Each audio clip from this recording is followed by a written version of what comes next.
topik pembahasan kita di Irfan adalah tentang kesempurnaan. Jadi kita bicara tentang kesempurnaan. Jadi apa itu kesempurnaan? Nah, ini kita coba bicarakan dengan cukup rinci. Oleh sebab itulah, mari kita sama-sama masuk ke screen untuk mengikuti buku berikut ini.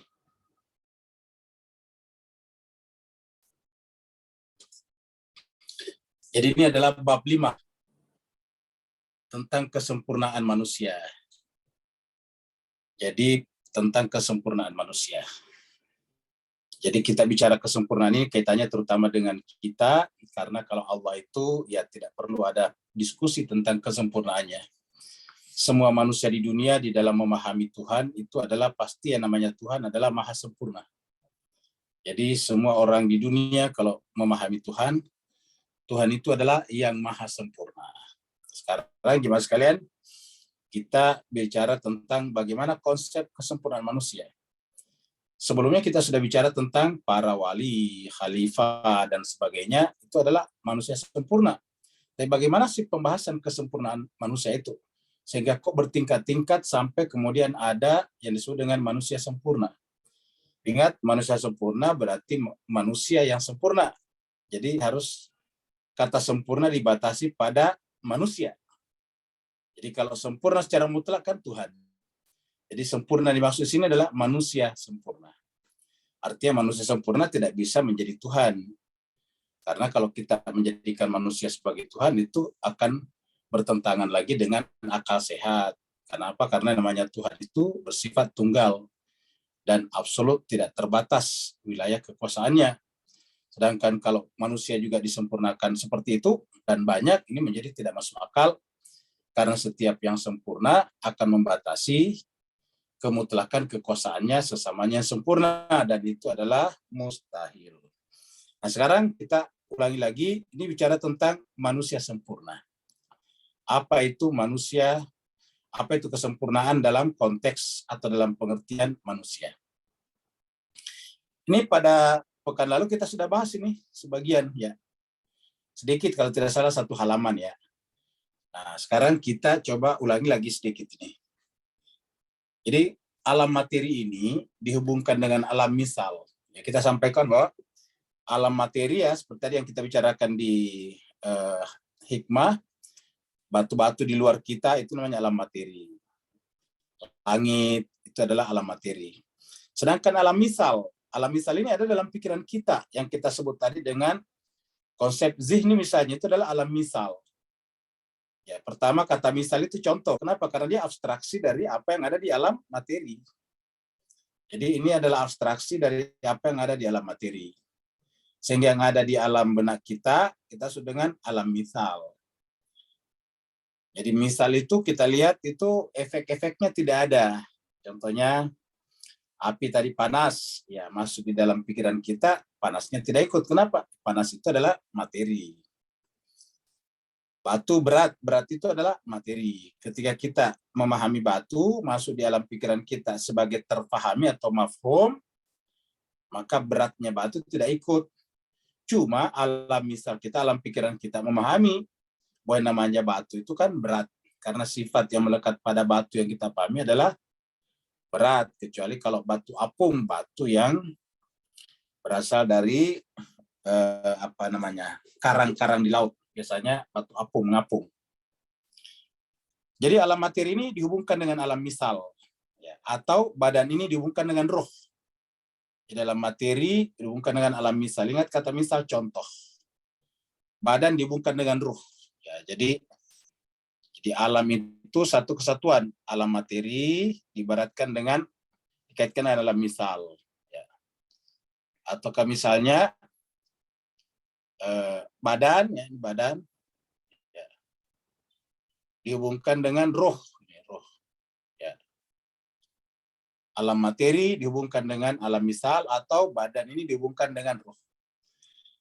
Ibaratnya akibat dinisbahkan atau dinisbatkan kepada sebab. Jadi kalau ada akibat pasti ada sebabnya. Ya. Jadi kalau di sini ada akibat, ya, maka di sini pasti ada sebabnya. Seperti itu. Ada akibat, ya ada sebab. Tidak mungkin ada akibat kalau tidak sebab. Sebagaimana tidak mungkin ada ciptaan kalau tidak ada pencipta. Ya, tidak mungkin ada reaksi kalau ada aksi, kan begitu yang kita pelajari di fisika. Jadi ibaratnya akibat dinisbahkan dengan sebab, atau zahir dinisbatkan kepada yang batin. Ya. Jadi zahir itu dinisbatkan kepada yang batin. Jadi selalu kita memahami ini dua. Dan dua ini sebetulnya terus terang bukan dualitas sebetulnya. Tapi ini adalah relasi tingkatan yang kita bicarakan tadi di dalam hikmah. Ya, jadi ini adalah bukan dua hal yang berbeda, bukan dua hal yang benar-benar tidak sama. Karena kalau itu kita menganut namanya dualisme. Ya, kita tidak menganut dualisme. Kenapa? Karena kita menganut monoteisme. Ya, kita menganut tauhid ketunggalan. Di tauhid itu semuanya adalah satu kesatuan. Jadi kita meyakini bahwa setiap kekhususan eksistensial, kekhususan wujud yang berhubungan dengan materi ataupun yang sesuatu yang zahir pasti berhubungan dengan misal atau batin. Jadi setiap kita bicara tentang hal-hal yang kaitannya dengan eksistensi yang ada, setiap kita bicara yang ada, ini yang ada nih. Ya. Setiap kita bicara yang ada, kita bicara tentang sesuatu yang berhubungan dengan materi, tapi juga berhubungan dengan misal atau batin. Ya, materi atau zahir. Ya, jadi contohnya begini Pak Bu sekalian. Tidak ada sesuatu di luar, contohnya misalnya ambillah karya manusia ya. Tidak ada mobil di luar, kalau mobil itu dulu tidak ada di benaknya, atau di pikirannya, atau di memorinya, atau di mentalnya pembuat mobil. Jadi mobil itu sebelum menjadi mobil beneran di luar yang bisa dipakai, kereta, sebelum kereta atau mobil itu bisa dipakai, dikendarai, dia ada di mana? Di dalam pikirannya para pembuat mobil. Sebelum gedung-gedung itu menjadi gedung, itu terlebih dahulu ada di dalam pikirannya para arsiteknya. Itu. Jadi ketika berada di alam pikirannya para arsitek, itu adalah alam misal. Kita sebutnya dengan alam batin. Ini misal atau batin. Nah, sedangkan ketika menjadi gedung di luar, maka menjadilah namanya alam luar. Ini alam materi, sudah menjadi materi. Sudah berkaitan dengan badan namanya. Jadi itu adalah selalu yang namanya materi dinisbatkan kepada yang misal, yang badan dinisbatkan kepada yang roh, yang akibat dinisbatkan kepada yang sebab. Begitulah seterusnya. Jadi hubungannya terhadap materi itu sendiri adalah hubungan aksiden dan bit taba itu ataba itu adalah keterikutan, apa namanya, konsekuensi. Jadi berhubungan dengan misal atau batin dan hubungannya dengan materi itu sendiri adalah hubungan aksiden. Hubungan aksiden itu seperti hubungan laut dengan ombak, itu hubungan aksiden namanya. Jadi kita sudah sampaikan bahwa kalau kita bicara lautan, ya itu ombak. Kita lihat itu ombak, kita tidak mengatakan itu laut, kita mengatakan itu ombak. Ya. Padahal ombak itu hanya aksiden. Dia hanya ada karena ada lautan, ada air laut. Kalau tidak ada air laut, tidak akan ada ombak. Gitu. Tapi tiba-tiba yang kita bicarakan cuma ombak, bukan lautan. Nah, begitulah. Seperti tadi kita bicara, ketika kita menonton film, yang kita bicarakan filmnya, lupa bicarakan tentang sutradaranya. Oleh karena itu, pengetahuan daruri atau huduri, daruri-huduri sama, daruri itu artinya sangat penting, mendasar. Huduri, hadir di nafs, huduri nafs. Jadi huduri nafs itu ya hadir di nafs, ya. Huduri nafs. Ya. Jadi huduri nafs, hadir di nafs. Dinisbatkan dengan hakikatnya adalah pengetahuan awal dan berhubungan dengan batin. Jadi berkaitan dengan hadirnya sesuatu pada diri kita, itu hakikatnya dikaitkan dengan pengetahuan awal dan berhubungan dengan batin. Dan pengetahuannya terhadap penjelmaannya dan yang bergantung kepadanya adalah secara aksiden dan bitaba ya, dengan berikutan. Ini juga sebagai kalau kata-kata ini agak susah kita mengerti, ini ada ayat yang sering kita sampaikan di surat Yasin. Surat Yasin ayat terakhir. Ya, kita lihat dulu surat Yasin ayat terakhir. Tadi ini surat Yasin ayat terakhir ya ini. Surat 36. Ayatnya paling bawah. Sini ada kata-kata subhan.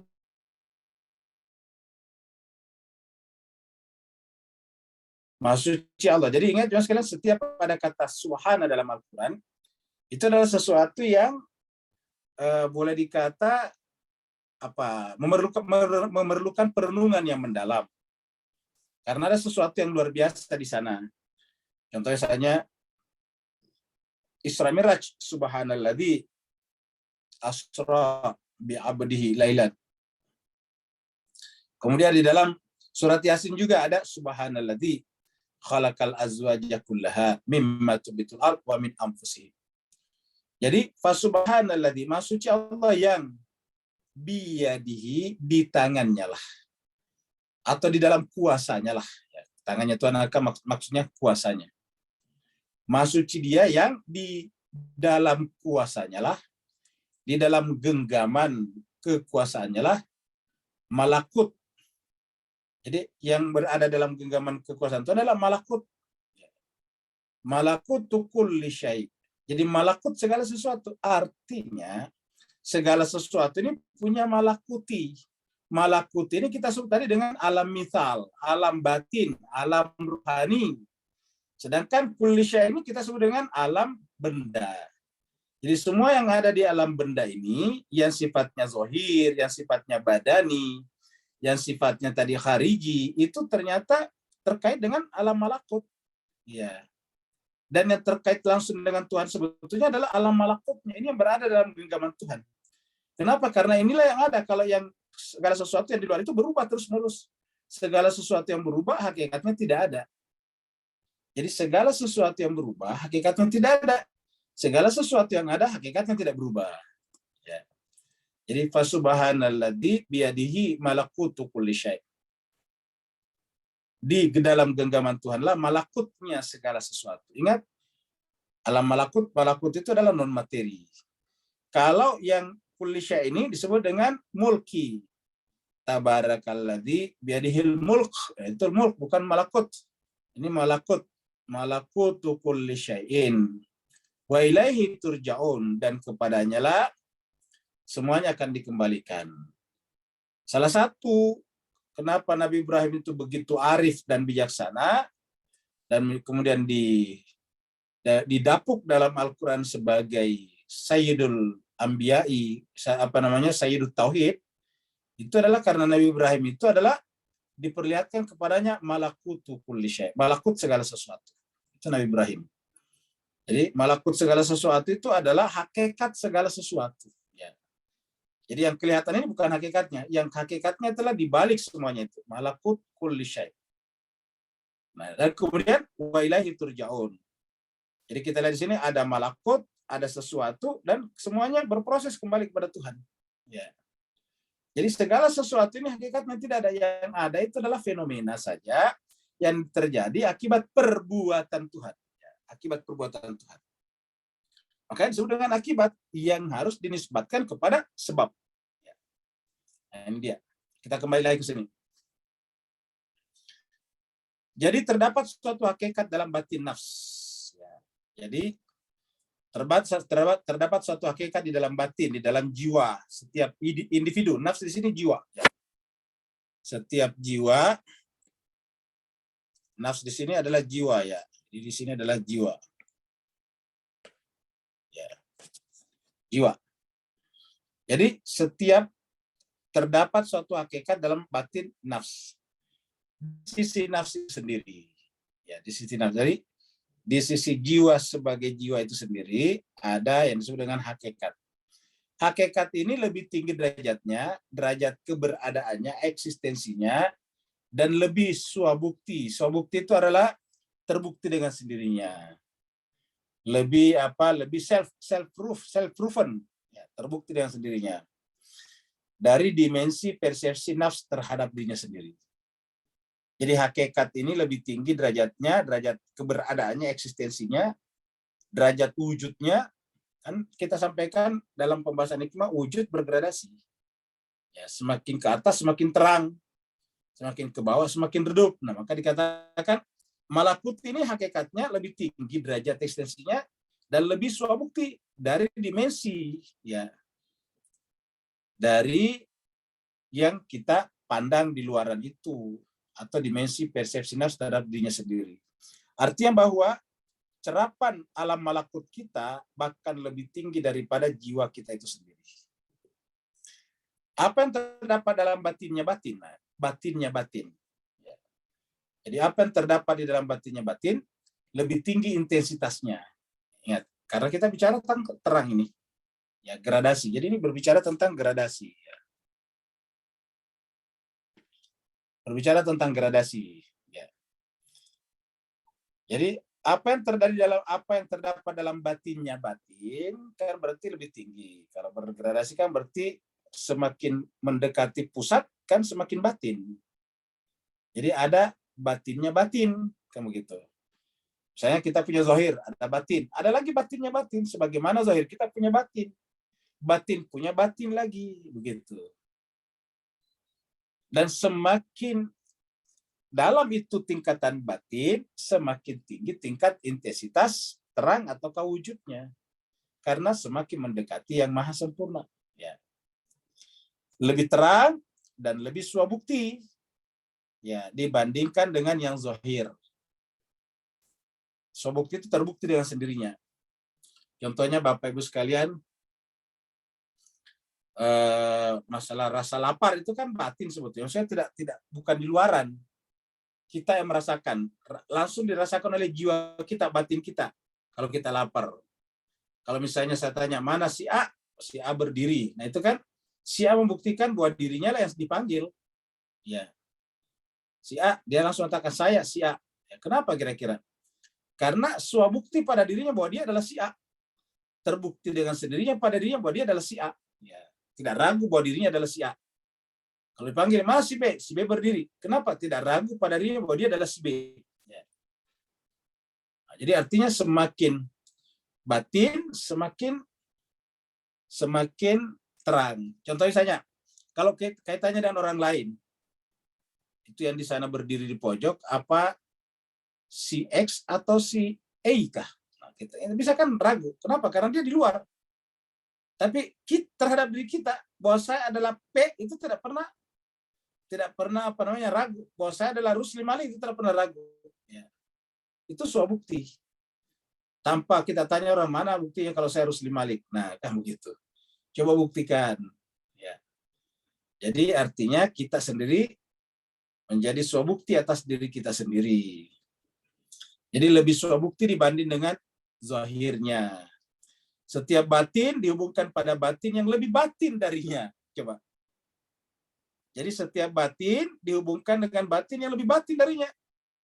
Jadi namanya zahir lagi. Jadi begini, kalau kita gambarkan di sini Pak Bus sekalian ya.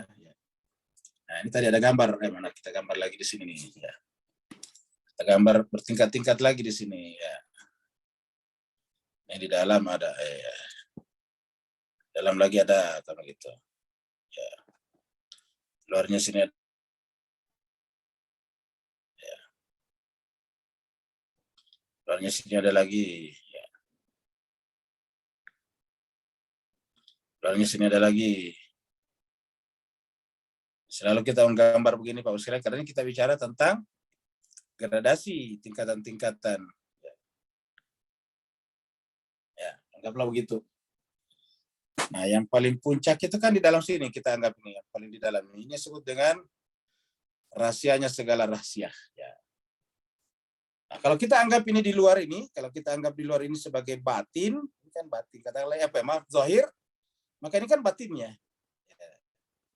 Jadi kaitannya dengan ini kan zohir. Jadi ini adalah kaitannya dengan yang di dalam ini, kaitannya dengan ini, ya. Maka ini adalah zohirnya. Ya. Ini adalah zohirnya. Zahir. Sedangkan yang di dalamnya batinnya kan, ini batin. Ya. Batin. Tetapi ini kaitannya dengan di dalam, ini kaitannya dengan di dalam sini. Kaitannya dengan di dalam sini. Ya. Nah, maka ini adalah zohir. Ini adalah zohir ini. Zohir. Nah, ini adalah batin. Begitu. Ya. Jadi kaitannya dengan ini adalah zohir. Ini adalah batin. Kaitannya dengan ini, ya. Jadi kaitannya dengan ini adalah batin. Maka ini adalah zohir. Nah, kaitannya dengan ini. Kaitannya di dalam sini ya. Nah, maka yang ini tadi batin menjadi zohir. Ya, ini menjadi zohir lagi di sini. Ya, zohir. Nah, ini adalah batin. Begitulah seterusnya jemaah sekalian. Ya. Sampai kaitannya lagi dengan ini. Ya, kaitannya dengan ini. Nah, kaitannya dengan ini tentu ini batin ini tadi yang kita sebut batin ini menjadi zohir. Ini adalah zohir. Ini zohir. Ini menjadi batin. Ini zohir, ini batin. Ya, ini zohirnya, ini batinnya. Nah, terus kaitannya dan di dalam. Nah, inilah batinnya segala batin. Kan nggak ada lagi di dalamnya. Nah, jadi ini adalah batin, ini zohir. Ya, jadi kita lihat ke dalam sini. Ya. Maka yang di dalam sini adalah batin. Ya, ini batin. Ini adalah zohir. Nah, apa kira-kira yang cocok dengan di dalam ini? Ini adalah batinnya batin. Disebut dengan apa namanya? Gaibnya segala yang gaib. Gaibul guyub. Atau disebut juga dengan sirrul asrar. Rahasianya segala rahasia. Karena bisa kita gunakan batin, bisa gunakan istilah rahasia. Yang di depan ini, yang ini adalah zohir, yang rahasia ini. Ketika ini tersingkap, bukan lagi rahasia, dia menjadi zohir. Dia menjadi zohir. Nah, sekarang ini lagi yang rahasia. Jadi menjadi rahasia. Ketika ini tersingkap, ini lagi yang jadi rahasia. Ketika ini tersingkap, ini lagi yang jadi rahasia. Begitulah seterusnya. Jadi di dalam ini adalah rahasianya segala rahasia. Nah, gitu. Jadi bertingkat-tingkat begitu Mas. Dan kita tadi lihat di atas pengantarnya, semakin ke dalam semakin terang. Semakin ke dalam semakin jelas. Semakin ke dalam tingkat intensitasnya semakin jelas. Semakin ke dalam semakin swabukti, self-proven. Iya. Semakin badihi namanya. Semakin ke dalam semakin badihi. Badihi ataukah swabukti ataukah self-proven. Semakin ke dalam. Makanya ketika Imam Ali ditanya, apa diprotes oleh orang-orang yang bukan Islam, dia katakan, wah Ali, kamu kok bodoh sekali. Masa menyembah sesuatu yang tidak kamu lihat? Karena kan kalau penyembah berhala kan kelihatan, patungnya kelihatan. Bisa dipegang, bisa kita berikan sesuatu, misalnya berikan hadiah uang kepada patung itu. Tapi orang Islam terali menyembah kok Tuhan yang tidak kelihatan. Tidak kelihatan, tidak jelas. Kok kamu menyembah sesuatu yang tidak jelas, tidak kelihatan? Kata Imam Ali, apakah bilang justru saking jelasnya sehingga saya tidak perlu lagi argumen. Saking jelasnya maka saya sembah. Ya, makanya saya tidak sembah di luar. Kenapa? Karena justru tidak jelas. Saya tidak menyembah patung, batu, dan sebagainya. Karena tidak jelas. Saya menyembah Tuhan karena dia paling jelas. Dia adalah terang di atas terang. Dia adalah jelas di atas jelas. Dia adalah batin dari segala yang batin. Dia adalah rahasia dari segala rahasia. Ya. Nah, Bapak-Ibu sekalian, coba kita lihat lagi teruskan ini. Ini zahir tadi. Ini batin. Artinya ini tadinya adalah rahasia. Kalau kita mengetahui ini, otomatis mengetahui ini. Ya, kita ini. Jadi, kalau kita mengetahui rahasia ini, otomatis ini kita ketahui. Tersingkap ini semuanya. Begitu kita ketahui ini, tersingkap ini semuanya sampai keluar sini. Begitu kita ketahui ini, maka akan tersingkap semua yang ke sini. Begitu kita ketahui ini, maka kemudian kelihatan hakikatnya semua di sini. Begitulah ketika kita mengetahui yang di dalam, semuanya ketahuan oleh kita. Makanya para nabi dan rasul itu mengetahui hakikat segala sesuatu. Karena begitu yang paling di dalam dia ketahui, maka otomatis yang di luar semuanya ikut diketahui. Seperti kalau kita sekolah dari SD, elementary school, naik ke SMP, SMA, kemudian naik perguruan tinggi S1, S2, S3. Nah, kalau jurusannya sama ke atas, maka semakin ke atas semakin meliputi yang di bawah. Tapi kalau di bawah itu yang di atas rahasia. Anak SD, pelajarannya SMP itu adalah rahasia. Tapi kalau kita sudah di SMP, pelajaran SD bukan rahasia lagi. Ya. Ketika kita masih SMP, pelajaran SMA, high school, senior high school itu adalah rahasia. Tapi begitu kita naik di senior high school, maka pelajarannya junior high school bukan rahasia lagi. Begitu kita naik di tingkat yang paling senior high school tadi, SMA, maka di bawahnya sanawiyah dan ibtidaiyah jelas bagi kita. Nah, begitulah seterusnya Bapak Ibu Jemaah sekalian. Maka siapa yang masuk ke sini, maka semuanya menjadi pengetahuannya meliputi segala sesuatunya. Tapi sebaliknya, kalau pengetahuannya hanya seperti di sini, ya tidak mengetahui yang di dalam. Makanya berkali-kali kita sampaikan di tempat ini bahwa belajar itu harusnya beyond, melampaui. Ya. Melampaui. Dan itulah Al-Quran. Al-Quran itu adalah kitab induk yang mengajarkan perjalanan dari sini ke dalam sini. Perjalanan kita dari luar ke sini adalah perjalanan suluk, perjalanan irfani, perjalanan rohani, safar, ya, masuk dari sini ke sini perjalanannya. Begitu kita sampai di dalam, maka kemudian terkuak semua di luar. Maka itu sebabnya jemaah sekalian berbahagia kita tadi bicarakan tentang Muhammad, karena di dalam sini adalah Ahmad. Dia mengetahui semua yang ada di luar. Makanya itu dengan rahmatan lil alamin. Bukan hanya rahmatan lil alam, tapi lil alamin. Alamin itu bentuk jamak dari alam. Jadi jemaah sekalian berbahagia, kita sudah mulai paham sedikit-sedikit ya. Apa yang terdapat dalam batinnya batin, ya, tadi kita sudah lihat. Lebih tinggi intensitasnya, lebih terang. Jadi di dalam sini lebih terang, lebih intensitasnya lebih tinggi, lebih jelas kata Imam Ali. Lebih self-proven, ya, kalau sudah di dalam situ. Jadi lebih terang dan lebih swabukti, lebih self-proven dibandingkan dengan zahirnya. Dan setiap batin dihubungkan pada batin yang lebih batin darinya, makanya adalah zahir tadi. Kita sudah lihat. Jadi setiap yang batin, ini tadinya batin. Dikaitkan dengan ini adalah zahir, ini adalah batin. Sekarang kita masuk di sini, ini adalah zahir, ini adalah batin. Begitulah bertingkat-tingkat masuk ke sana. Ya. Silsilah batin ini berlanjut. Ya. Silsilah batin ini silsilah batin ini, silsilahnya ke dalam. Silsilah batin ini berlanjut hingga mencapai suatu akhir dari seluruh hakikat. Nah, jadi begitu sampai di sini, seluruh hakikat. Makanya siapa yang benar ma'rifatnya kepada Allah, tersingkap seluruh pengetahuan. Ya, semua pengetahuan pada levelnya tersingkap. Maka Nabi itu karena mencapai derajat itu, maka disebut dengan rahmatan lil alamin tadi. Ya. Makanya Nabi-Nabi nggak pernah dia mengatakan saya tidak tahu. Ya. Paling Nabi mengatakan itu bukan wilayah saya, itu wilayah Tuhan. Misalnya kapan terjadinya kiamat? Wah, itu mah bukan wilayah saya, itu wilayah Tuhan. Maksudnya yang menentukan kiamat atau tidak itu Tuhan. Ya, begitu. Itu adalah otoritasnya Tuhan, otoritinya Tuhan. Jadi silsilah batin ini berlanjut hingga mencapai suatu akhir dari seluruh hakikat.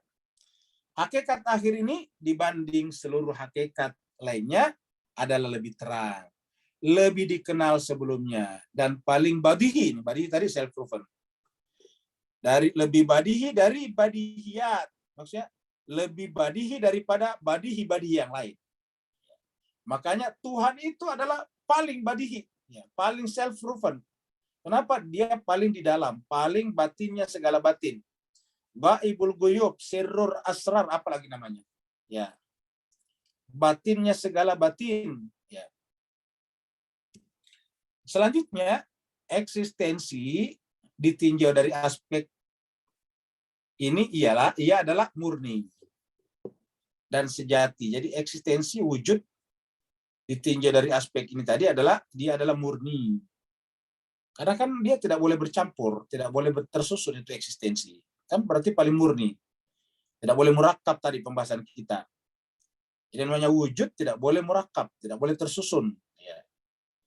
Jadi eksistensi ditinjau dari aspek ia adalah murni dan sejati. Maka tidak mungkin dikonsepsi baginya yang kedua dan selain dirinya. Artinya bahwa tidak mungkin dikonsepsi, Tuhan tidak bisa dikonsepsi oleh pihak lain selain dirinya sendiri. Ya. Jadi kalau kita ingin memahami Tuhan, ya kita harus belajar dari Tuhan sendiri. Karena bisa memahami Tuhan, ya dirinya sendiri.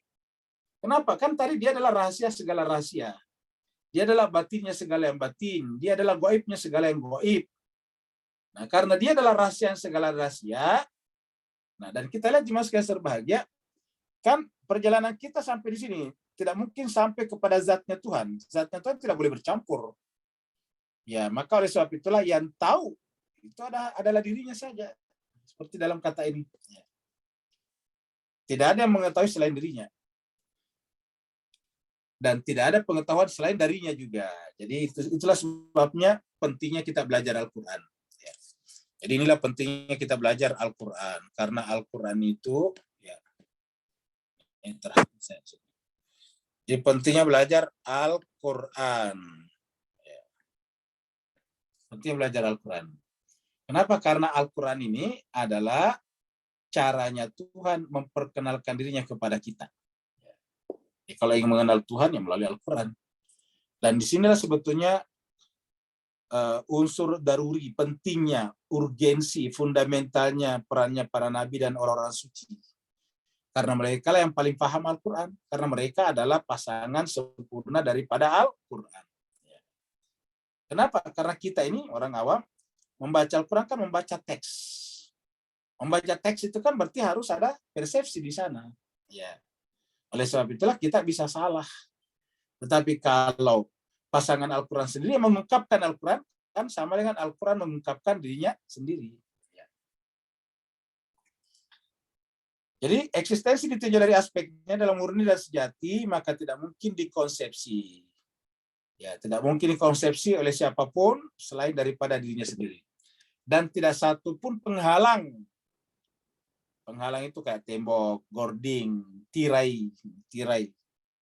Tidak satu pun penghalang. Tirai atau aral, ya. Bahasa lama aral. Apa sekalian kalau masih suka baca bahasa lama, aral. Kalau tidak ada aral melintang, kamu gitu. Tidak ada aral melintang, tidak ada penghalang yang ada. Tidak ada tembok yang tiba-tiba melintang. Di aral itu penghalang. Jadi kalau tidak satu pun penghalang, di sana tidak satu pun penghalang, tidak ada tirai dan tidak ada aral yang dapat menghalangi eksistensi murni dan sejati ini untuk dikonsepsi. Ya. Sebab apa? Ia adalah paling bercahayanya seluruh cahaya. Artinya terangnya seluruh terang, badihinya seluruh badihiyat, ya. Nurnya segala nur, terangnya segala terang, jelasnya segala penjelasan. Begitulah. Kalau kita bicarakan semuanya, puncaknya dia. Bahkan ia adalah keseluruhan cahaya itu sendiri. Jadi bahkan ia adalah keseluruhan daripada realitas itu sendiri. Karena tidak akan ada realitas ini di luar kalau tidak dari dalam. Ini di luar ini tidak akan mungkin muncul kalau tidak ada di dalam. Sehingga hakikatnya yang di luar ini adalah caranya dia memperlihatkan dirinya. Jadi dialah yang kita saksikan adalah realitas dia sebetulnya. Makanya di dalam Al-Quran dikatakan, ya semuanya milik Tuhan, timur barat. Kata timur dan barat itu semua lapisan ini Tuhan yang punya, berasal dari Tuhan. Nah ini adalah ibarat gelombang yang bergerak keluar. Setelah yang di bawah itu adalah berkata kun, maka kemudian berefek keluar. Getarannya sampai keluar menjadi realitas-realitas. Ya karena dialah yang menjadi rahasia, pemegang seluruhnya, maka hakikatnya semuanya ini adalah dia. Dalam Al-Quran tadi dikatakan, kepunyaan Allah lah timur dan barat, maka kemana saja kau melihat, bisa bermakna kemana saja, maksudnya di level manapun engkau berada, bisa juga begitu. Di level, di tingkatan manapun kamu berada, di gradasi manapun kau berada, maka hakikatnya yang ada adalah dia. Fa'ainama tuwallu fathamma wajhullah. Kemana saja kau menghadap, di level mana saja kau berada, hakikatnya yang ada adalah Dia. Fathamma wajhullah. Yang kamu temukan di sana adalah wajah Allah. Itu adalah efek Allah. Yang kamu temukan di sana adalah cahaya Allah. Yang kamu temukan di sana adalah gelombang wujud, gradasi wujud Allah Subhanahu wa taala. Ya. Makanya dikatakan ia adalah keseluruhan itu sendiri, keseluruhan cahaya itu sendiri. Nah, jadi ini sekedar pengantar tentang kesempurnaan manusia. Sekarang kita masuk tentang apa itu kesempurnaan, hakikat kesempurnaan. Nah, kita tadi bicara tentang tingkatan-tingkatan rahasia, gradasi rahasia tadi. Rahasia-rahasia. Hakikat kesempurnaan. Setiap hakikat yang maujud memastikan keseluruhan dirinya. Jadi setiap sesuatu yang ada memastikan keseluruhan dirinya. Jadi contohnya kita bicara tentang ayam. Yang kita bicarakan itu kan sempurna sebagai ayam, seluruh hakikatnya. Kalau kita cuma ketemu dengan ekornya saja kan bukan ayam namanya. Kita sebut ekor ayam. Enggak Pak Ustaz. Ya. Jadi kalau kita bicara ayam, yang kita sebut dengan sempurna ayam itu kalau keseluruhan. Ya keseluruhan daripada ayam. Kalau kita cuma sekedar ketemu ketemu satu lembar bulunya, ya bukan ayam namanya. Kita sebut bulu ayam. Yang biasa dipakai buat sapu tuh. Ya. Jadi setiap hakikat yang wujud memastikan keseluruhan dirinya, zatnya, dan sifat-sifatnya. Jadi kalau yang kita persepsi sebagai ayam itu ada yang kurang di sana, misalnya sudah tidak bernyawa, nah kita tidak menyebut ayam, kita sebut bangkai ayam. Ya. Begitu. Jadi bangkai ayam namanya. Dan kalau kita temukan itu juga baru telurnya, ya bukan ayam, kita sebut dengan telur. Ya. Jadi yang ada di pikiran kita tentang ayam, coba sempurna sebagai ayam kan pasti, walaupun kita tidak bisa menjelaskannya, tapi pasti Bapak Ibu bisa pahami. Ya, kalau kita temu cuma kepalanya saja, bukan ayam, itu kepala ayam. Ya. Kita ketemu dengan kakinya saja, ya bukan ayam, itu kaki ayam namanya. Ya. Jadi kalau kita bicara tentang kesempurnaan, maka setiap entitas itu memastikan keseluruhan dirinya, zatnya dan sifat-sifatnya. Baru kita memahami yang kita maksud dengan mewujud itu. Yang tadi sore kita bicara tentang yang kita konsepsi. Yang kita konsepsi sebagai tumbuhan, yang kita konsepsi sebagai kambing, yang kita konsepsi sebagai sapi. Ya. Itu adalah keseluruhan, menyangkut zatnya, dirinya, dan sifat-sifat yang ada padanya. Jadi ketika kita mengasumsikan hakikat Y atau Y, apabila kita mengasumsikan hakikat huruf Y ini, ya katakanlah Y ini adalah orang, si Y, ya, atau jenis sesuatu yang disebut dengan Y, memiliki sifat-sifat seperti X, misalnya ini hakikatnya Y, memiliki sifat-sifat seperti yang dimiliki X dan Z. Ya. Hakikat ini dalam zatnya meniscayakan bahwa Y adalah tidak kurang. Jadi artinya walaupun sifat-sifat Y ini dimiliki juga pada X, dimiliki juga pada Z, tapi tidak lantas dikatakan ya kurang, kenapa diambil sama X atau diambil sama Z, tidak begitu. Ya. Jadi Y tetap sempurna pada Y. Walaupun X ada kesamaan dengan Y. Z ada kesamaan dengan Y. Ya. Kesamaan X dan Y tidak mengurangi Y. Ya. Contoh misalnya, kesamaan manusia A dengan B tidak mengurangi kemanusiaan A. Ya, walaupun apa yang ada pada A ada pada B juga. Ya.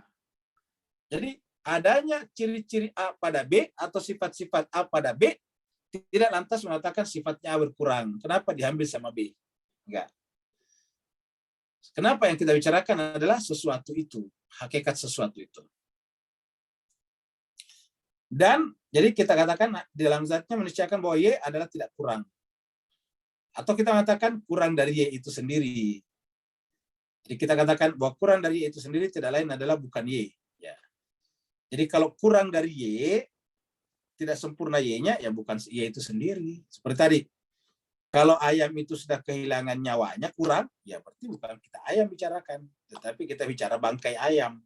Ya, begitu. Ya, jadi kalau kurang dari Y, ada yang kurang dari Y itu, yang dalam persepsi kita tentang Y, maka itu bukan Y lagi. Itu bukan Y itu sendiri. Ya. Sementara kita mengasumsikan bahwa ia adalah E. Ya. Jadi kalau kita mengasumsikan suatu adalah Y, ya tetapi ada yang kurang dari Y, ya berarti kita salah. Kenapa? Pasti bukan Y. Walaupun kita mengasumsikan dia adalah Y. Nah Bapak sekalian kelihatan agak-agak ribet ya. Tetapi kita sampaikan, ini kalau berbicara tentang manusia sempurna dan berbicara tentang Tuhan, ini sangat penting. Karena sering sekali kita berbicara tentang manusia sempurna, tapi kita tidak tahu apa yang disebut dengan sempurna. Sehingga kemudian kita juga meletakkan kesempurnaannya pada manusia lain yang tidak sempurna. Ya. Jadi yang tidak sempurna kita anggap sama dengan kesempurnaannya dengan itu. Nah sehingga kemudian ini berkonsekuensi sangat berat di dalam agama, karena agama kan melahirkan namanya penokohan, tokoh. Ya. Bahkan pada zamannya Nabi Musa, tiba-tiba yang di-A-kan itu, katakanlah misalnya Musa adalah X, Harun adalah Y, kan begitu. Tiba-tiba yang di-Y-kan kan adalah Samiri, gitu. Tiba-tiba ini kan padahal Y aslinya itu cuma satu, yaitu Harun. Tiba-tiba kok Samiri. Nah, kenapa banyak yang mengikutinya? Nah, ini salah konsepsi di sini. Jadi banyaknya orang yang mengikuti Samiri adalah karena mereka tidak memahami penjelasan kita di sini. Dan demikian pula, hakikat ini mesti memiliki sifat-sifat seperti X dan Z dari dimensi dirinya sendiri. Maksudnya dirinya sebagai X dan Z. Sebagai dimensi dirinya adalah dirinya dan tidak boleh kurang dari X dan Z. Kalau kurang dari Z, ya bukan kalau kurang dari X, ya berarti bukan X. Kurang dari Z, ya bukan Z. Sehingga tidak lain bahwa tidak tersifati X dan Z. Kalau kurang dari X, berarti tidak tersifati X padanya. Kurang dari Z, tidak tersifati Z padanya. Begitu. Jadi semuanya seperti itu. Misalnya kita punya speaker. Ingat, namanya speaker itu kan pembuat suara, speaker. Ya, jadi pengeras suara, amplifier. Speaker atau ke amplifier. Speaker disebut speaker karena dia berbicara, amplifier karena dia memperbesar, memperbesar suara. Suara kita aslinya kecil tapi bisa diperbesar, ya. Jadi speaker atau ke amplifier, ya. Jadi cuma sekali serbagia itu speaker dengan amplifier contohnya, ya. Ya namanya speaker atau amplifier, ya satu pasti mengeluarkan suara, ya. Tapi bukankah speaker atau amplifier berbeda-beda? Ada yang gede banget suaranya, ada yang biasa. Nah, itu yang disebut dengan gradasi. Tapi ketika saya bicara tentang speaker A dengan kualifikasi A, dengan semuanya ada padanya, kita coba seperti itu, ya berarti sempurna sebagai A, seperti itu. Bagaimana kalau ada yang lebih tinggi? Ya itu beda lagi. Beda, bukan ini tidak sempurna, ya sempurna pada dirinya. Ini dia sempurna pada dirinya. Ya seperti itu. Ada speaker yang lebih tinggi kualifikasinya. Nah, itulah nanti yang disebut dengan gradasi. Seperti itu. Jadi gradasi nantinya tidak menyebabkan setiap entitas yang bergradasi tidak sempurna, tetap sempurna. Ya, kenapa? Karena wujud itu kan sempurna. Tetap sempurna pada dirinya. Ya, jadi ini penjelasan singkat tentang kesempurnaan. Jadi apabila kita mensifatkan X dan Z, ya padahal dia tidak memilikinya, ya berarti dia bukan X dan Z. Karena ketika kita bicara X dan Z, ya X dan Z dan bukan selain dari dirinya. Ini adalah merupakan perkara yang sangat jelas. Saya kira Bapak Ibu juga dengan gampang memahaminya. Jadi dengan gampang Bapak Ibu memahami seperti itu. Contohnya misalnya kereta, ya mobil. Ya, mobil sebagai mobil. Bapak Ibu sudah bisa bayangkan kalau saya bicara mobil, pasti ada bannya. Dan bannya itu harus tidak kempes. Karena kan namanya mobil itu kan bisa berjalan, membawa kita pergi. ada stiranya, ada ada stiran, ada kemudi, ya, kemudian ada apa lagi, ada mesinnya. Nah, begitulah, ada bodinya. Dan kalau ini semuanya ada, kan sempurna sebagai mobil namanya.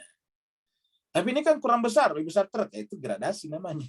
Ya, truk ya sempurna pada dirinya sebagai truk, sedangkan sedan sempurna sebagai sedan. Ya, kenapa? Yang kita bicarakan kan sedan, bukan truk. Ya. Jadi ketika kita mengatakan yang kita bicarakan sedan, ya jangan menggunakan kriteria truk. Ketika kita berbicara tentang A tadi, jangan pakai kriteria X atau Z, pasti tidak ketemu. Ya. Kita bicara dia sebagai dia, dirinya sebagai dirinya. Sedan sebagai sedan. Jangan bicarakan sedan dengan kriteria truk, pasti tidak ketemu. Ya. Jadi begitu. Begitu bicara truk, ya jangan bicara sedan. Ya. Jadi makanya dikatakan ini adalah merupakan perkara yang sangat jelas. Dan ini sesuatu yang merupakan kemestian setiap hakikat dalam zatnya serta sifat-sifat yang dimilikinya. Dan kita menamakan hakikat ini dengan kesempurnaan. Dan kita menamakan hakikat ini dengan kesempurnaan. Nah, jadi Bapak Ibu sekalian, secara per definisi kita sudah tahu bahwa segala sesuatunya kan sempurna sebetulnya. Ciptaan Tuhan itu selalu sempurna. Ya, ini dari sisi pembahasan umum dulu ini. Kita belum bicara tentang manusia jiwanya nantinya. Ini baru bicara tentang pengertian umum daripada kesempurnaan.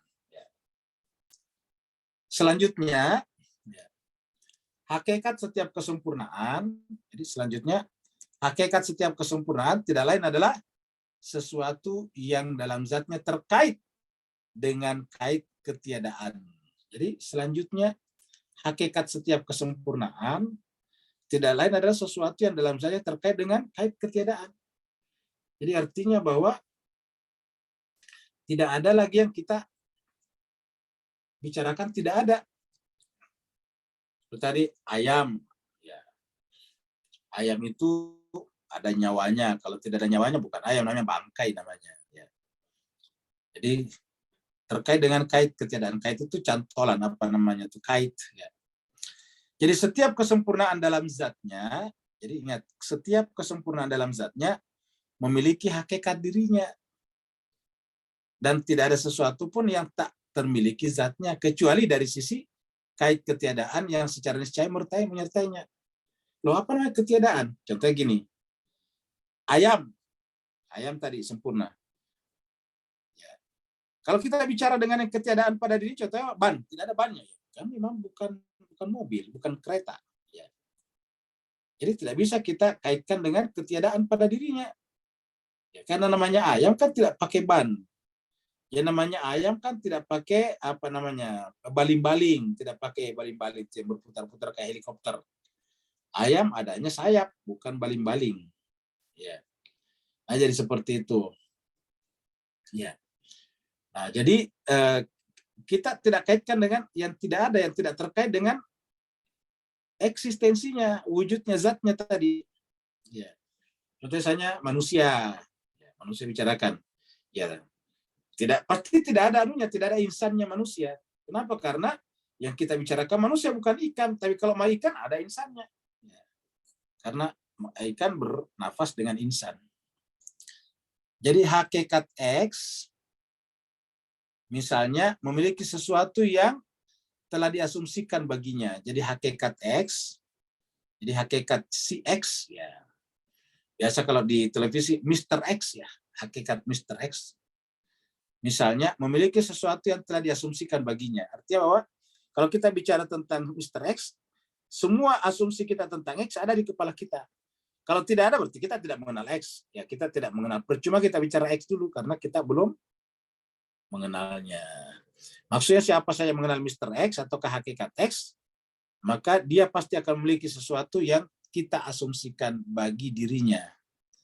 Seperti tadi kita lihat dulu batu, kemudian kita masuk dalam kepala kita, pikiran kita, maka begitu kita menyaksikan di luar sesuatu yang batu di tempat lain, kita katakan ini batu. Kenapa? Karena semua cirinya yang kita asumsikan tentang batu ada padanya.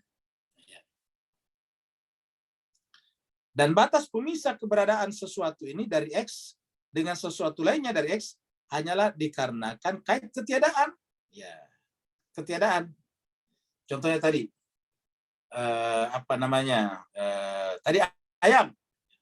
Apa yang bukan ayam ya? Tidak ada rodanya, tidak ada bannya, gitu. Ya. Tidak ada bannya. Kemudian manusia, ya tidak ada sayapnya. Manusia tidak punya sayap.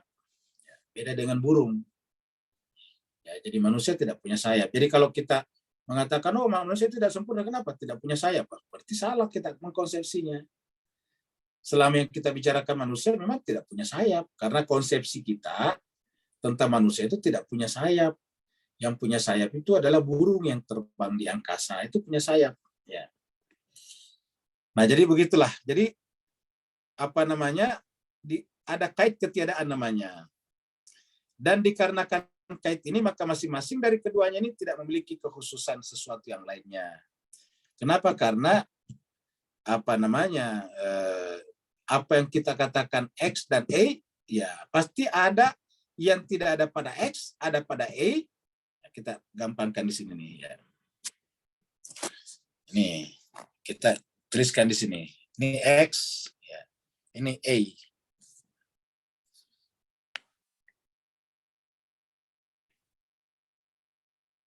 Nah, kenapa kita menyebut ini X? Dan kenapa kita menyebut ini A? Ya.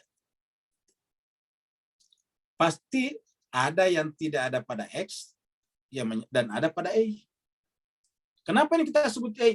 Ada yang ada pada A, tidak ada pada X. Kalau semua yang ada pada X, ada pada A, apa kira-kira? Yang kita bicarakan yang sama. Ya, ulangi lagi. Kalau yang kita bicarakan semua yang ada pada X juga ada pada A, begitu ya sebaliknya, yang kita bicarakan bukan dua entitas, bukan dua hal, tetapi kita bicarakan hal yang sama. Iya. Jadi kalau semua ciri-ciri X ada pada A,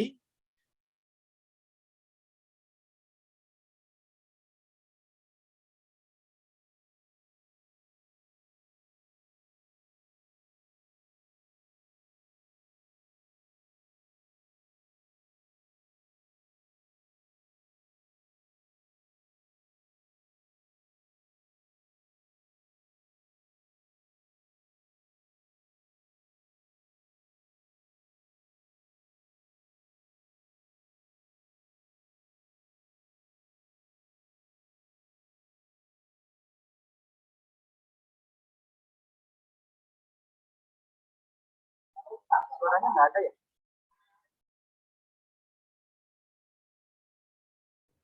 Iya, Ustadz, nggak ada suaranya.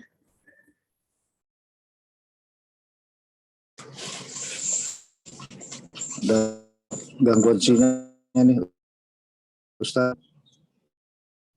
Nggak keluar.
Bapak Ibu sekalian, mohon maaf tadi keluar ya. Kita masuk lagi. Ya. Kita masuk ke screen lagi.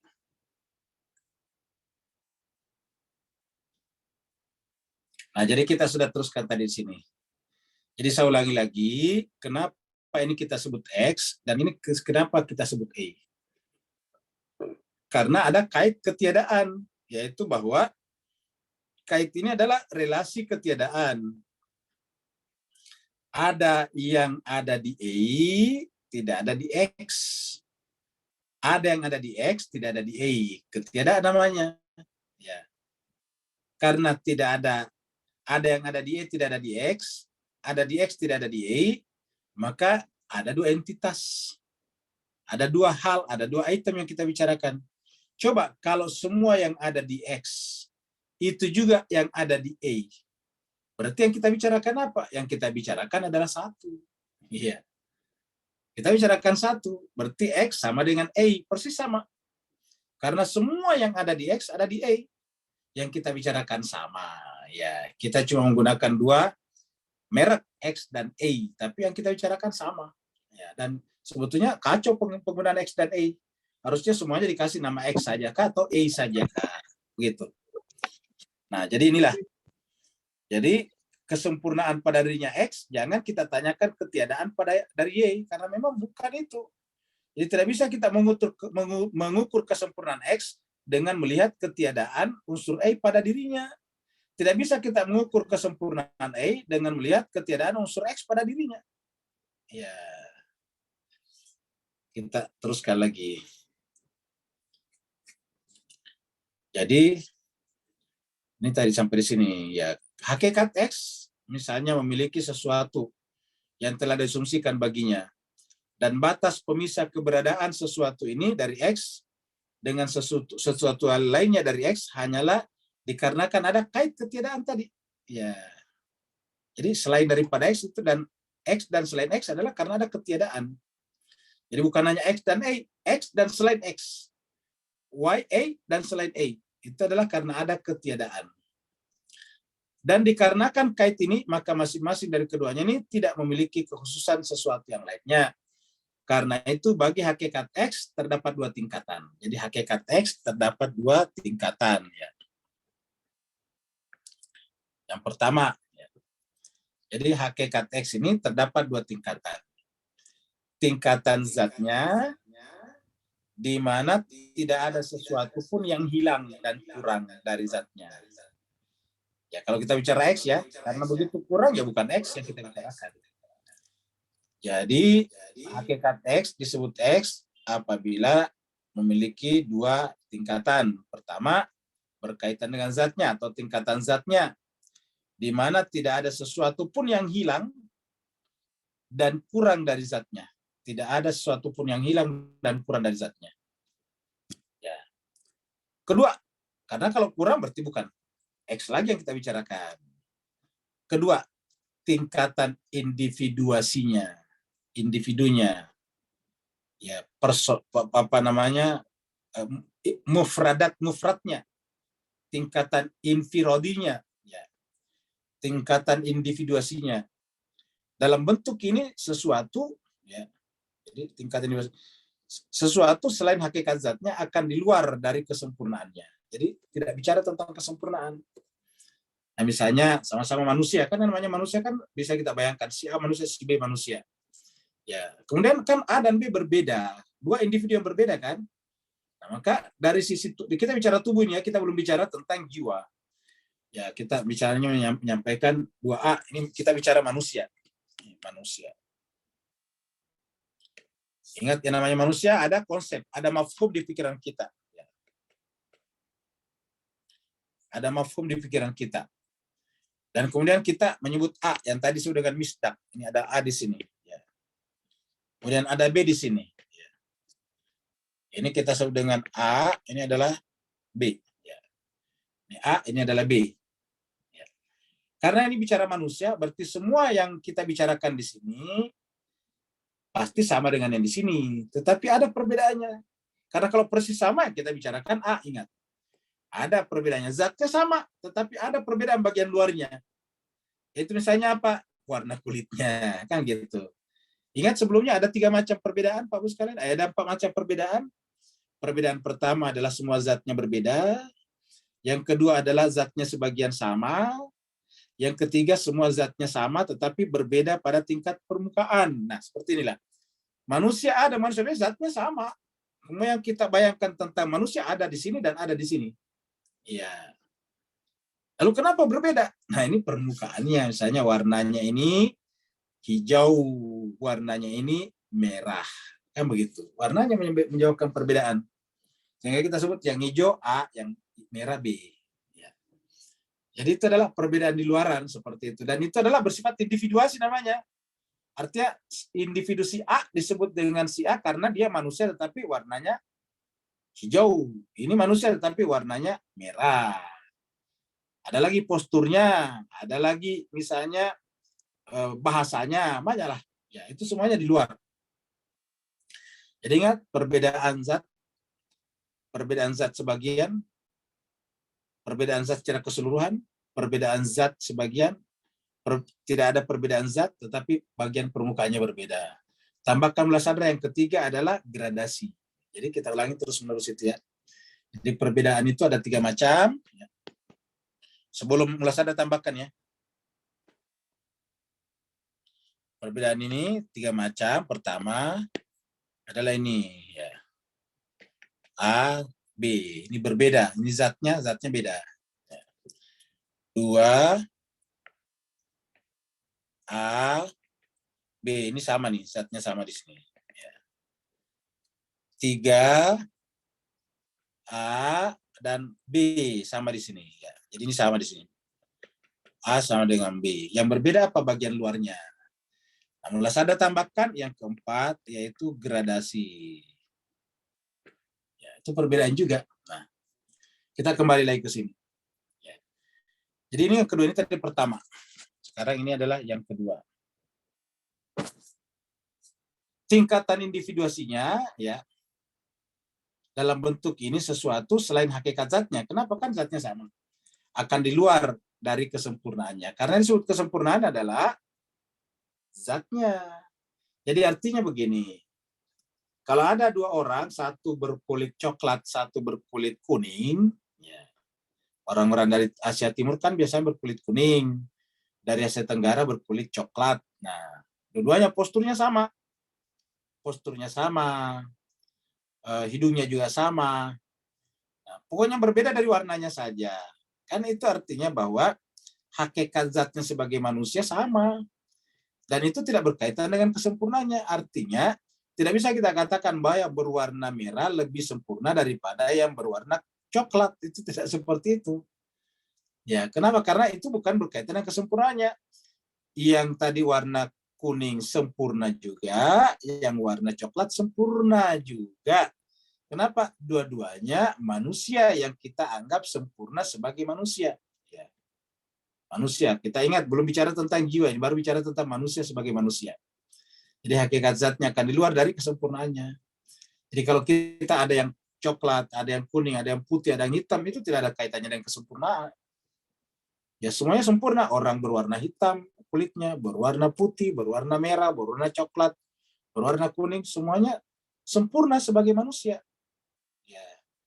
Ingat, laqad khalaqnal insana fi ahsani taqwim, semuanya ahsani taqwim. Ya. Jadi semuanya ahsani taqwim. Ya, dari uraian ini menjadi jelas bahwa hakikat setiap kesempurnaan adalah bentuk absolutnya, ketak bergantungannya dan kepermanenannya. Ya, jadi kalau kita bicara tentang manusia kan, ya namanya manusia absolut dari dulu sampai sekarang. Ya namanya manusia seperti itu. Tidak akan mungkin berubah jadi misalnya simpanse. Kalau berubah jadi simpanse, ya bukan manusia yang kita bicarakan, simpanse. Ya, begitu. Ketak bergantungannya kepada zat-zat yang lain tadi dan kepermanenannya. Dan kadar kedekatan setiap kesempurnaan terhadap hakikatnya sebanding dengan kadar penjelmaan hakikatnya pada kesempurnaan tersebut, yaitu kedekatannya dinisbahkan terhadap haid ya, dan batas yang menjadi fokus tinjauannya. Jadi ada kedekatan-dekatan, jadi sama-sama tadi sempurna. Misalnya ayam dengan burung kan sama-sama sempurna, tapi lebih dekat ketimbang antara ayam dengan manusia, kan lebih dekat antara ayam dengan burung. Sama-sama unggas soalnya. Ya. Oleh karena itu setiap sesuatu yang kaitnya banyak, maka penjelmaannya sedikit. Ya. Maksudnya kaitnya banyak itu, kait-kait dengan yang lain banyak, maka jelmaannya sedikit. Sebaliknya, setiap sesuatu yang kaitnya sedikit, maka penjelmaannya adalah banyak. Ya. Itulah sebabnya nanti kita bicarakan Tuhan itu bersifat sempurna mutlak. Kenapa? Karena tidak ada sama sekali kaitnya sedikit, penjelmaannya banyak. Ya. Jadi dari paparan ini jelas bahwa Allah SWT merupakan hakikat akhir dan final setiap kesempurnaan. Apa sebabnya? Dikarenakan Allah SWT adalah kesempurnaan murni dan absolut. Kadar kedekatan setiap eksistensi dihubungkan kepadanya. Ya. Jadi semua terkait dengan dia. Kan begitu. Semua terkait dengan dia. Sehingga tidak ada yang tidak ada kaitannya dengan dia. Padanya adalah sekadar batas dan kait ketiadaan yang menyertainya. Bapak Ibu jemaat sekalian berbahagia, mudah-mudahan ini pembahasan kita. Ini baru pengantar, Pak, baru permulaannya. Baru kita bicara hakikat kesempurnaan, belum bicara tentang lebih dalam lagi. Baru apa yang sudah dengan sempurna sebagai sempurna ya. Ini tentang manusia, tentang ayam, tentang Tuhan. Tadi hanya contoh-contoh tentang kesempurnaan. Tapi yang kita bicarakan di sini adalah apa yang disebut dengan sempurna ya. Jadi kita pada hari ini sampai di sini. Oh, ini tinggal dikit nih kita selesaikan ini. Sehingga minggu depan nanti kita mulai dari sini. Jadi kita akhiri di sini nanti tanggal 8 ini Januari 22 ini. Tambah sedikit. Demikian pula menjadi jelaslah bahwa sampainya setiap eksistensi kepada kesempurnaan hakikinya merupakan kemestian kefanaan dari eksistensi tersebut. Jadi jelaslah bahwa sampainya setiap eksistensi kepada kesempurnaan hakikinya merupakan kemestian kefanaan dari eksistensi tersebut. Jadi kalau eksistensi tadinya ada bergerak menuju kepada kesempurnaan hakiki yaitu Tuhan, maka dia akan meninggalkan yang lama, fana namanya. Ya. Sebab mencapai kesempurnaan hakiki merupakan kemestian dari kefanaan, merupakan dari kefanaan dari kait dan batas. Artinya ketika dia sempurna, dia tiada dari sisi fana. Ya, kalau ada fananya bukan abadi namanya. Dan batas dalam zat atau dalam sifat-sifat. Yakni kefanaan setiap maujud. Kefanaan itu artinya kerelatifan ya, relatif, sifat relatif, lawan daripada absolut. Kefanaan setiap maujud, kata setiap maujud di sini setiap entitas ya, setiap item dalam hidup ini. Meniscayakan kebakaan hakikat wujud itu dengan sendirinya. Ya, jadi setiap kefanaan, setiap wujud yang kita anggap fana itu adalah meniscayakan adanya hakikat kebakaan, sifat kebakaan. Ya, dengan sendirinya. Tuhan berfirman, semua yang ada akan fana. Tetapi wajah Tuhanmu yang memiliki kebesaran akan kemuliaan tetap kekal. Kullu man 'alaiha fan wa yabqa wajhu rabbika dzul jalali wal ikram. Semuanya adalah fana. Kullu man 'alaiha fan. Semuanya adalah fana. Wa yabqa yang kekal wajhu rabbika, wajah Tuhanmu dzul jalali wal ikram. Yang kekal hanyalah wajah Tuhanmu yang memiliki kemuliaan. Itulah yang tetap kekal. Dan jadi jemaah sekalian berbahagia, mudah-mudahan ini kita bisa ada pengantar sedikit tentang kesempurnaan. Nah, baru berikutnya kesempurnaan hakiki manusia. Kesempurnaan hakiki manusia. Jadi tadi ini hanya kita bicara kesempurnaan sebagai kesempurnaan tadi nih, kesempurnaan sebagai kesempurnaan. Ya. Sekarang nanti kita bicara tentang kesempurnaan manusia. Bagaimana disebut dengan manusia sempurna? Tadi kita sudah bicara manusia tadi itu secara fisik yang kita bayangkan ya. Jadi tadi konsep umum yang namanya manusia beda dengan hewan kan? Ya, disebut manusia karena ada sifat-sifat yang ada padanya tidak ada pada hewan. Ya, begitu juga sebaliknya. Kalau semua sifat manusia ada pada hewan, berarti kita bicarakan sama. Atau sama sapi misalnya. Semua sifat manusia yang kita bicarakan ada juga pada sapi, berarti yang kita bicarakan cuma satu, yaitu sapi atau manusia. Ya, entah sapi yang kita manusiakan atau manusia yang kita sapikan. Ya, tetapi kenapa kita bicara manusia bukan sapi dan sapi bukan manusia? Karena tadi ada ketiadaan pada dua-duanya terhadap yang lain. Terima kasih banyak yang mau bertanya, dipersilakan. Assalamualaikum Ustaz. Waalaikumsalam warahmatullahi wabarakatuh. Alhamdulillah, barakallahu fi azim. Ustaz, beri pembetulan dan pencerahan bahawa akhirnya saat capai kesempurnaan hakikat tadi jiwa berarti tidak lagi ada hijab macam apa tu yang Ustaz gambarkan dalam Raja tadi. Dan itulah makam yang Allah izinkan kita dapat menyaksikan alam hakikat yang tersembunyi tadi tanpa hijab dalam seluruh tingkatan-tingkatan tadi, walaupun ajal kematian kita belum tiba. Barakallahu fiik. Afwan Ustaz. Baik, terima kasih banyak. Jadi kita perjelas dulu lagi bahwa ketika kita ada di posisi ini, maka sekaligus ini merupakan hijab untuk melihat yang di dalam. Ya. Diulangi lagi, ketika kita berada di posisi ini, sekarang posisi paling di luar ini, paling material. Ini posisi alam materi di sini, posisi ruang waktu, ya, space and time di sini. Nah, ketika kita berada di sini, kita terhijab oleh ini. Maka bagaimana caranya kita menembus ini? Nah, itu dia tadi. Kita harus melakukan suluk, dan itu adalah akal pikiran kita, hati dan nurani kita, akal pikiran dan jiwa kita. Dia harus melampaui ini. Ketika melampaui ini, dia lihat, oh ternyata di dalam lebih indah, gitu. Setelah kita masuk ke dalam, indah, ternyata ini masih hijab juga. Iya, masih ada di dalam lebih indah lagi. Kan tadi semakin ke dalam semakin jelas, semakin self-proven, semakin badihi. Ya, semakin terbukti dengan sendirinya, semakin tinggi intensitasnya. Jadi semakin ke dalam semakin indah. Begitu kita masuk ke sini, ini jadi hijab lagi nih. Yang ada kursor merah saya nih. Jadi lingkaran ini menjadi hijab lagi di sini nih. Ya. Maka kita harus tempuh lagi, masuk lagi sini, gitu. Setelah masuk di sini, ini hijab lagi. Kita harus tempuh lagi. Semakin ke dalam semakin indah, semakin jelas, semakin self-proven tadi. Ya. Begitu kita tembus ini masuk, nah ini yang dikatakan tadi Pak Nur, yang kita saksikan adalah luar biasa, tak terbicarakan lagi. Kalau sudah sampai di sini, tak terbicarakan lagi, tak terkatakan lagi. Tidak ada lagi kata yang bisa mewakilinya. Ya, tidak ada lagi pikiran yang bisa menjelaskannya. Yang ada di sini adalah diam mutlak. Yang ada di sini adalah fana mutlak. Yang ada hanya dia saja. Ya, pada saat itulah kita mencapai derajat kebahagiaan sejati, hakikat kebahagiaan. Nah, inilah yang ini yang dicapai para nabi-nabi dan rasul-rasul atau manusia suci, sehingga dia apapun tidak pernah gentar. Imam Hussein itu dikepung oleh 30.000 tentara, siap dengan panah-panah bermata 2, bermata 3, bermata 5, beracun pula. Iya. Sementara dia sudah dikepung selama berhari-hari dan dalam keadaan lapar dan haus. Iya. Pengepungnya itu seperti serigala-serigala yang kehausan dan kelaparan mencari mangsa.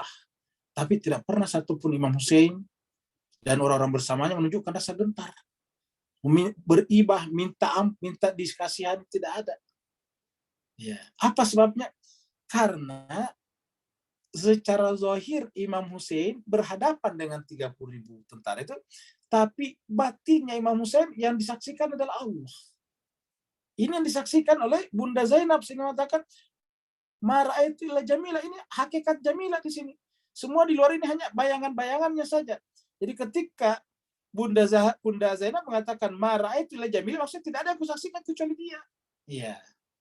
Tidak ada yang kusaksikan kecuali dia. Ya, yang di luar itu tidak menggentarkan dirinya. Kenapa? Itu adalah hijab sebetulnya. Membuat kita takut itu terhijab kita untuk menyaksikan keindahan dia. Kalau Bunda Zainab saja berkata begitu, dapat kita bayangkan dengan Imam Hussein. Nah, jadi jemaah sekalian berbahagia, itulah sebabnya tidak pernah dia gentar. Ya. Ketika dipanah bercabang 3 menembus dadanya, tidak pernah mengatakan tidak pernah mengeluh. Ya, coba. Tidak pernah mengatakan duh, tidak pernah. Kalau kita katakan duh, ya tidak pernah berkata seperti itu. Kenapa? Karena yang ada adalah keindahan. Ingat, semakin ke dalam semakin tinggi intensitas keindahannya. Semakin ke dalam semakin jelas, dan semakin jelasnya tidak mungkin dirasakan di luar. Itulah sebabnya Imam Ali ketika dicabut anak panah dari betisnya tidak berasa. Kenapa? Ya karena yang dia saksikan adalah dia. Ingat Imam Ali ketika dibacok, ketika dipedangi, ya, ketika dipukul dengan pedang, ketika dia sedang memimpin sholat subuh di masjidnya di Kufah dalam keadaan sujud. Apakah ada kata-kata duh, kan begitu kalau kita rasa sakit. Duh, ya. Apalagi mengeluarkan kata kurang ajar kan begitu. Apalagi keluar kata yang paling kasar, bangsat. Enggak ada kata-kata begitu. Apa kata yang keluar dari Imam Ali ketika dipedang atau dipukul dengan pedang dari belakang? Begitu pedangnya Ibnu Muljam jatuh di tengkorak kepala Imam Ali. Kata-kata yang keluar dari mulutnya adalah fustu warabbil Ka'bah. Kan luar biasa kan? Fustu warabbil Ka'bah. Itu kata-kata yang keluar dari Imam Ali. Fustu warabbil Ka'bah. Coba. Beruntunglah aku demi Tuhannya Ka'bah. Coba. Dan begitu orang itu ditangkap, Imam Ali katakan perlakukan dengan baik. Jangan siksa. Kasih minum dia, kasih makan. Coba. Luar biasa. Apa sebabnya? Karena dia saksikan hanyalah keindahan saja. Sehingga aspek-aspek yang di luar ini tadi sudah tidak menjadi hijab baginya lagi. Terima kasih banyak pertanyaan Pak Nur tadi. Yang lain lagi? Ya, ada Ustaz. Saya Ustaz. Ya, silakan. Silakan. Assalamualaikum warahmatullahi wabarakatuh. Waalaikumsalam. Waalaikumsalam warahmatullahi. Sebelum bicara tentang kesempurnaan tadi, saya memang agak telat masuk. Dikatakan bahwa yang mengetahui Allah itu ya hanya Allah itu. Sementara ada hadis yang mengatakan bahwa Nabi mengatakan yang mengetahui Allah itu aku dan Ali. Yang mengetahui Nabi itu aku, Allah, dan Ali. Mengetahui Ali dan seterusnya begitu. Ini gimana? Mohon penjelasannya. Baik, terima kasih banyak. Jadi kita sampaikan tadi tidak ada yang mengetahui Allah kecuali dirinya, dan karenanya Allah memperkenalkan dirinya. Kamu gitu. Yang paling tahu dirinya adalah dirinya. Nah, supaya kita juga bisa mengenalnya, tadi dia memperkenalkan dirinya. Bagaimana caranya Tuhan memperkenalkan dirinya? Dengan kitab suci Al-Quran. Nah, apa itu kitab suci Al-Quran? Ya Nabi, orang suci, para imam sebetulnya. Ya, karena hakikat kitab suci itu adalah manusia sebetulnya. Yang kita pegang di luar ini kan cuma buku sebetulnya, kertas bercetak. Ya. Hakikat kitab suci itu adalah manusia sempurna. Ya, manusia suci. Nah, dengan demikian karena Tuhan memperkenalkan dirinya kepada kita dengan kitab suci itu, dan sang Nabi dan manusia suci adalah kitab suci itu sendiri, nah tentu yang paling kenal dia adalah para manusia suci tersebut. Seperti itulah. Makanya kita tidak mungkin mengenal Allah tanpa melalui mereka. Di dalam Al-Quran dikatakan, Qul in kuntum tuhibbunallah fattabi'uni. Katakanlah Muhammad, kalau kalian ingin cinta kepada Allah atau mengenal Allah dengan sebenar-benarnya, fattabi'uni, harus melalui aku. Barulah yuhibbukumullah. Baru Allah memperkenalkan dirinya kepadamu atau mencintai kamu. Nah, seperti itu.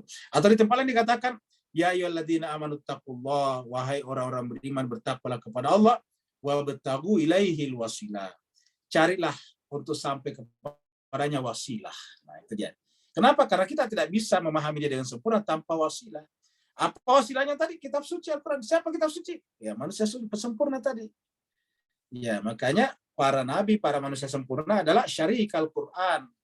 Dia adalah sekutu Al-Quran yang sejati. Seperti itu, Haji Ridwan. Ada lagi? Thank you, Ustaz. Ya, sama-sama. Silakan Ustaz. Mas sekalian, ini ada pertanyaan dari Papa Azali Dali.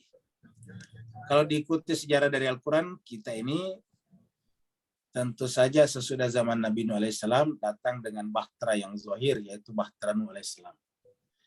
Dan kita akan kembali juga dengan bahtera Nuh, tetapi yang batin. Makanya yang zahir telah meninggalkan kita sejauhnya, dan yang batin dekat, tidak bercantum, jauh tidak meninggalkan. Ya, saya kira jemaah sekalian kita sudah sampaikan di surat Yasin, kita sudah bahas bahwa selain Allah membuat perahu Nabi Nuh, wa khalaqna, dan kami juga menciptakan seperti itu juga. Dan Nabi mengatakan bahwa masalu ahli baiti ka safinati Nuhin. Ya, man rakibaha najah. Perumpamaan man rakibaha najah. Perumpamaan ahli baitku adalah seperti perahu Nabi Nuh. Man rakibaha, siapa yang menumpanginya, mengendarainya, siapa yang naik di atas perahu itu, maka najah, dia akan selamat. Jadi dia akan selamat. Nah, jadi Nabi Nuh membangun perahu untuk menyelamatkan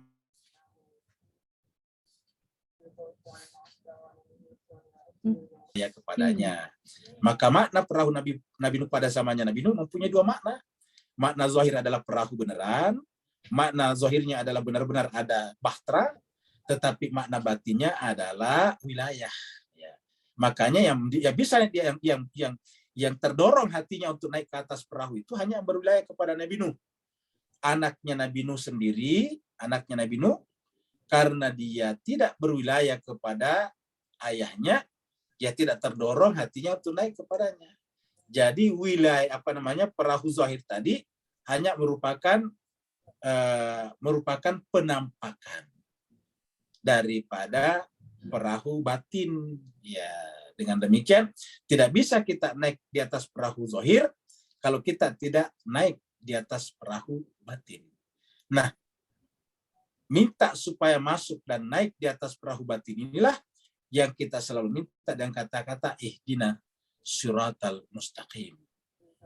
Wahai Tuhanku, wahai Tuhan kami, tunjukkanlah kami agar kami berada di jalan yang lurus. Apa itu jalan yang lurus?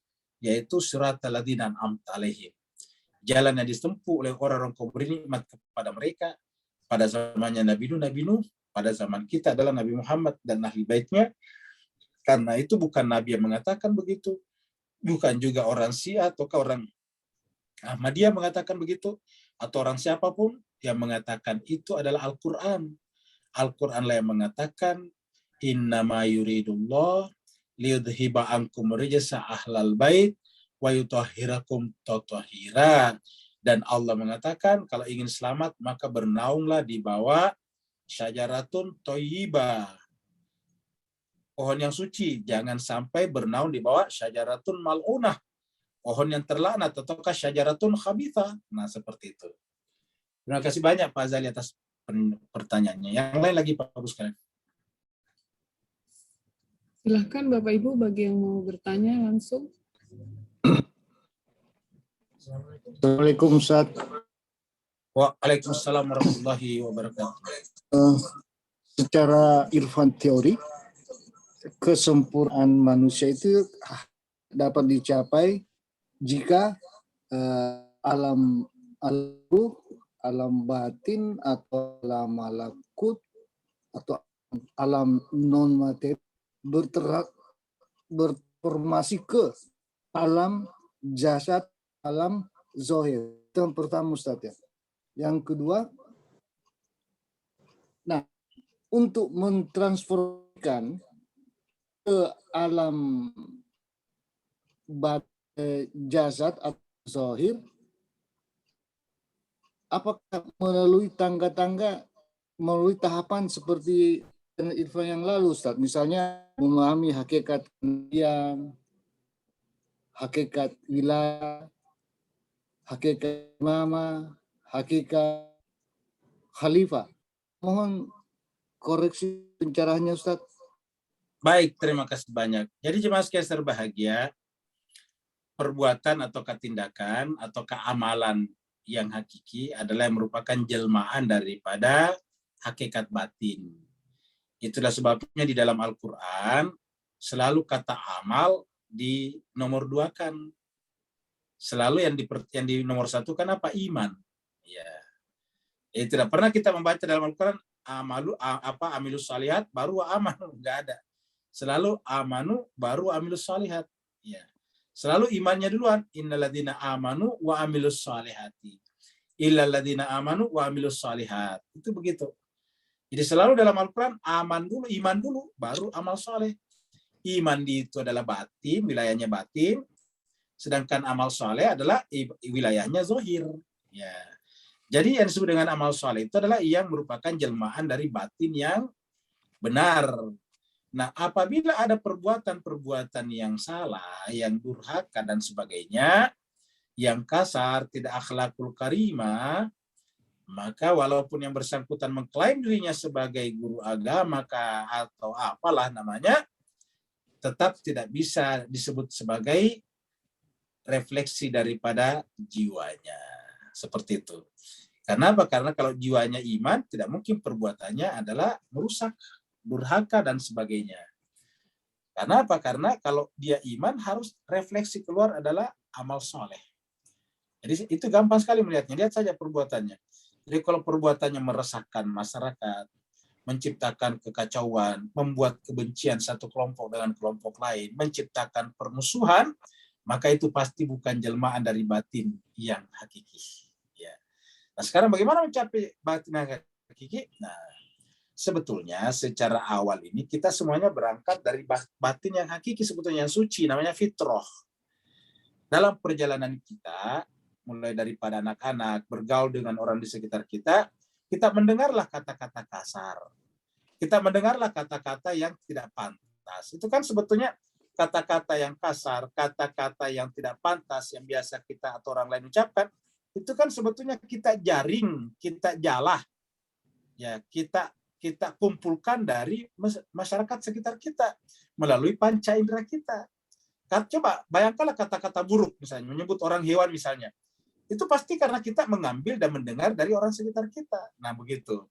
Sehingga kemudian ini yang kita pegang sebagai perbuatan. Akhirnya kita terhijab dari justru fitrah kita, dari batin suci kita sebetulnya. Nah, sekarang bagaimana kalau kita sudah terlanjur kotor lah.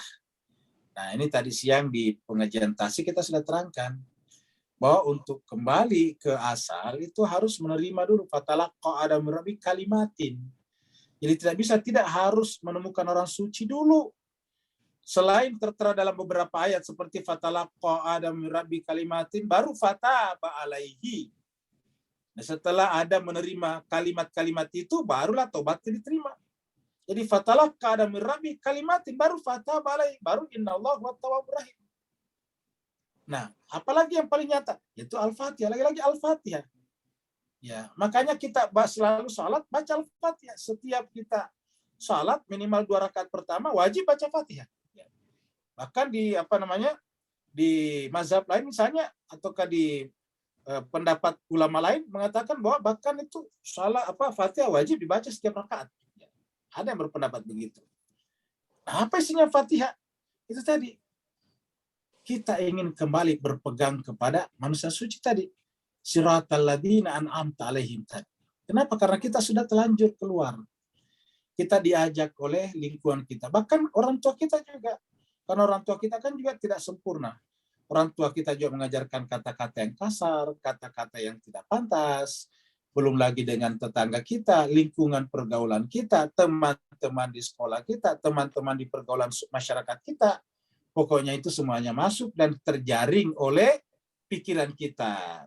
Menjadi persepsi kita, menjadi mafhum dalam diri kita. Akhirnya ketika kita berbuat itu yang muncul. Nah, akhirnya untuk memperbaikinya harus dimulai dengan menemukan wasilah itu. Nomor 2 tadi apa, Pandia? Berkaitan antara hakikat kenabian, hakikat iman, hakikat jelas dengan kesempurnaan itu, Ustaz. Oh iya, betul ya. Jadi intinya ialah bahwa setelah kita menyadari diri kita, makanya kan yang penting sebetulnya dulu menemukan diri kita sekarang. Menemukan diri kita sekarang dalam keadaan tersesat, dalam keadaan sudah ternodai, sudah kotor, baru kemudian kita kembali kepada Allah. Nah itu tadi. Maka kita berjumpalah dengan orang-orang itu. Dalam rangka apa? Menjadi patron, pola bagi kita. Agar kita juga kalau toh tidak bisa menjadi seperti mereka, menjadikan mereka sebagai uswatun hasanah. Jadi bergerak menuju seperti mereka. Ya. Wa may yakhruj min baitihi muhajiran ila Allah wa rasulih. Itu dia. Muhajiran, kita hijrah ila Allah wa rasulih, kepada Allah dan Rasulnya. Tentu dengan manusia-manusia suci, para imam. Nah, dari situlah nantinya kemudian muncul konsep khalifah, konsep imamah, dan sebagainya. Semuanya itu adalah dalam rangka pola, pattern yang harus kita tempuh untuk sampai kepada Allah Subhanahu wa taala. Terima kasih banyak Bapak Ibu sekalian atas kesertaannya pada malam hari ini.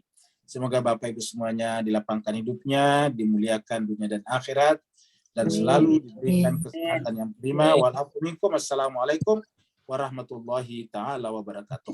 Waalaikumsalam warahmatullahi